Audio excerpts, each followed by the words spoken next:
আমরা বিশ্বাস করি যে মুসলমান এবং ইহুদিদের মধ্যে ঐতিহাসিক কোনো বিরোধ নেই এবং ছিল না। ইহুদিদের নবী মুসা আলাইহিস সালাম, আমরা তাকে বিশ্বাস করি, আমরা তাকে সম্মান করি। তারা বিশ্বাস করে ডেভিডের উপরে, যাকে আমরা দাউদ আলাইহিস সালাম বলি।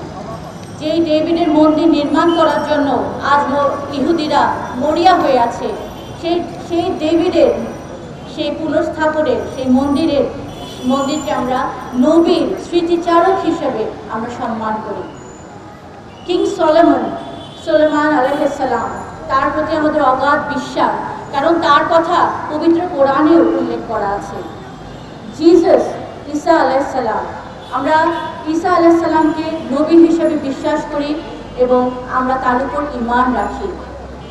আমরা বিশ্বাস করি প্রতিটা নবীর উপরে যে আসমানি কিতাব এসেছে, সেটা তাওরাত, জবুর, ইনজিল সবগুলোই নবীদের উপর এসেছে। আমি আমার কোরআনকে যেভাবে বিশ্বাস করি, সম্মান করি, আমার সামনে যদি একটা তাওরাত এনে রাখা হয়, আমি সেই তাওরাতকে কখনো অসম্মান করতে পারবো না।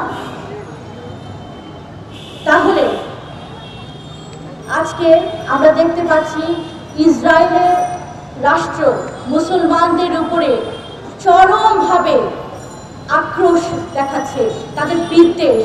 কেন তাদের এত আক্রোশ, কেন তাদের বিদ্বেষ, এটা আমাদের জানতে হবে।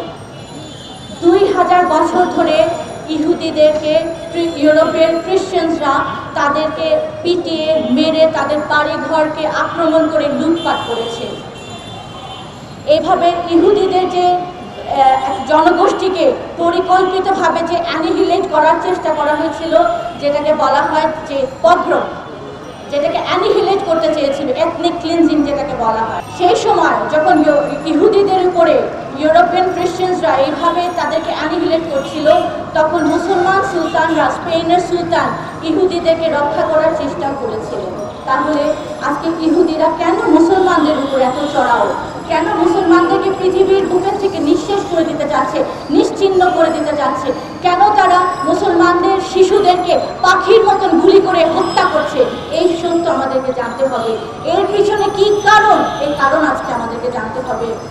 এই ইহুদিরা ফিলিস্তিনের এই হত্যাকাণ্ড শুরু করার আগে তারা বিভিন্ন ধর্মীয় দলগুলোকে, যেমন হামাস এবং অন্যান্য দল আছে, সেগুলোকে দায়ী করে বলেছে যে তারা হামলা করেছে বলে আমরা হামলা করেছি।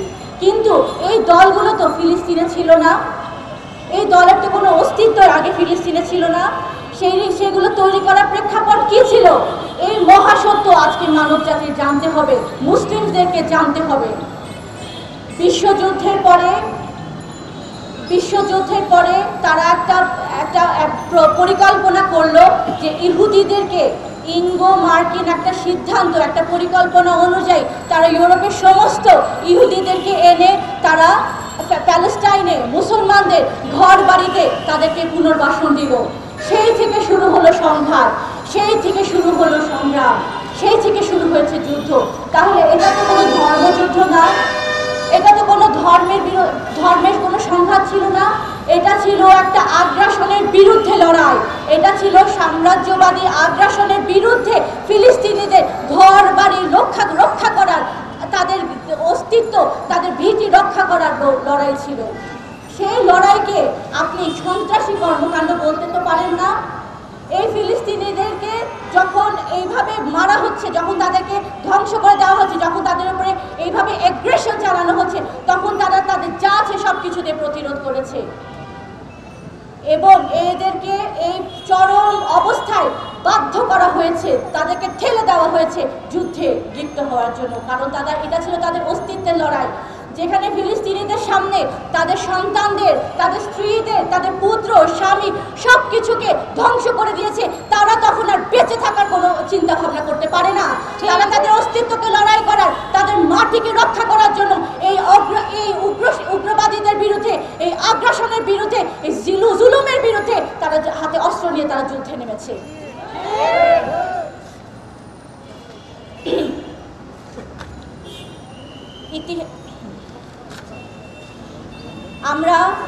আমরা কোনো সাম্প্রদায়িক বক্তব্য দিতে এখানে দাঁড়াই নাই, কোনো জনগোষ্ঠীর বিরুদ্ধে আমরা একচেটিয়া বক্তব্য দেব, মানুষকে উস্কাবো, সেটা আমাদের অভিপ্রায় নয়।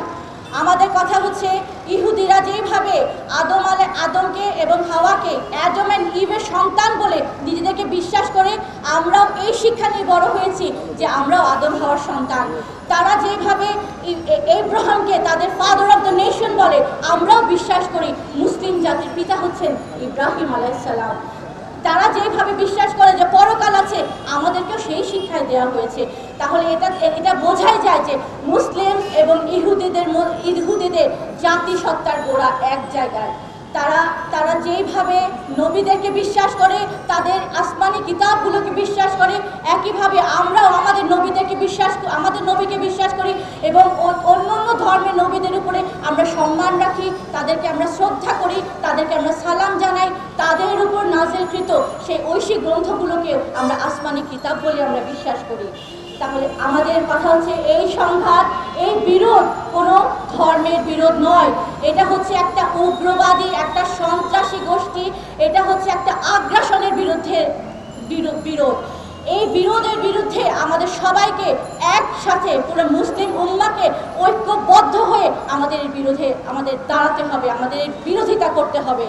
কারণ আমরা জানি যে এই আজকে ইসরায়েলিরা, ইহুদিরা যেভাবে মুসলিমদের উপর চড়াও হয়েছে, এই শিক্ষা তাদের ধর্মীয় শিক্ষা হতে পারে না।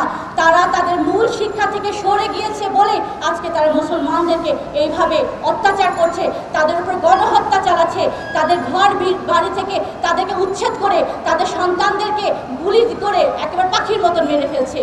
এই আমাদের ইসলাম আমাদের এই শিক্ষা দেয় নাই, আমরা নবীর জীবন থেকে কোথাও পাই নাই, আমাদের রাসূলের উপরে অর্পিত নাজিলকৃত কোরআনে কোথাও বলা হয় নাই অন্য সম্প্রদায়কে তুমি একেবারে নিঃশেষ করে দাও, কোথাও বলা হয় নাই অন্য সম্প্রদায়ের মানবাধিকার তুমি লঙ্ঘন করো, কোথাও একটা আয়াতও বলা হয় নাই যে শুধু তোমরাই থাকবে আর কেউ থাকবে না।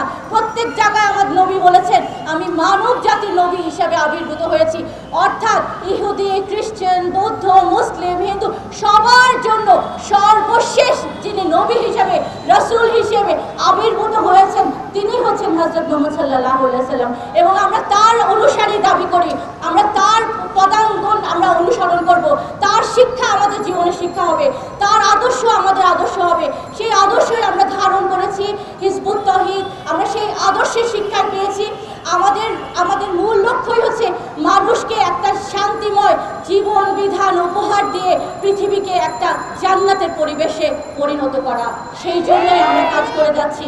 আজকে এই যে আগ্রাসন হচ্ছে, এটা যে দখলদারিত্ব হচ্ছে, এই যে আপনার এখানে যে মানুষ হত্যা করা হচ্ছে, গণহত্যা করা হচ্ছে, এর তীব্র প্রতিবাদ হিজবুত তাওহীদের পক্ষ থেকে আমরা জানাচ্ছি।